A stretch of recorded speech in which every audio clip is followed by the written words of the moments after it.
What are you going to do? Your buyer is short on cash to close, and there may not be a closing. This is Ron Wysokarski for Real Estate in a Nutshell, and I'm going to give you 3 strategies on what you should do if this happens to your buyer.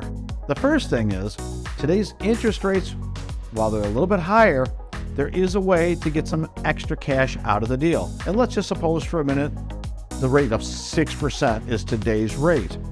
It's a par pricing, maybe there's no points involved. And of course, if you want to make it lower, maybe 5.875 or 5.75, you could pay a fee to lower the interest rate.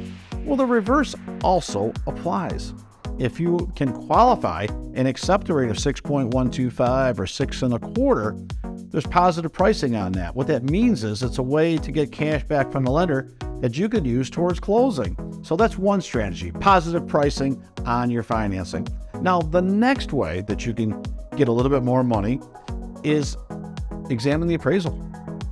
Could the appraisal be a little bit higher than the purchase price? Because if it is, you could increase the purchase price. And let's just say for a minute the price of the house is $300, but it appraised at $303. You can go back in and say, listen, Mr. Seller, Mrs. Seller, I'd like to rewrite the deal at $303, and you give me $3,000 back at closing. You'll still get your $300, but this will help me close the deal because without it, I can't close.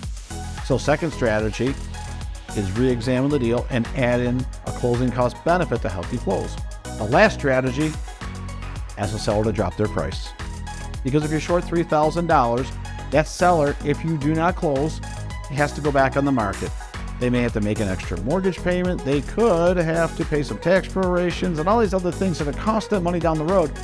And if they can close it in a couple of days as opposed to a couple of months, chances are the $3,000 haircut might be better off than waiting to prove a point down the road. The seller in this market may say, look, I'd rather close $3,000 short than not close at all into the future.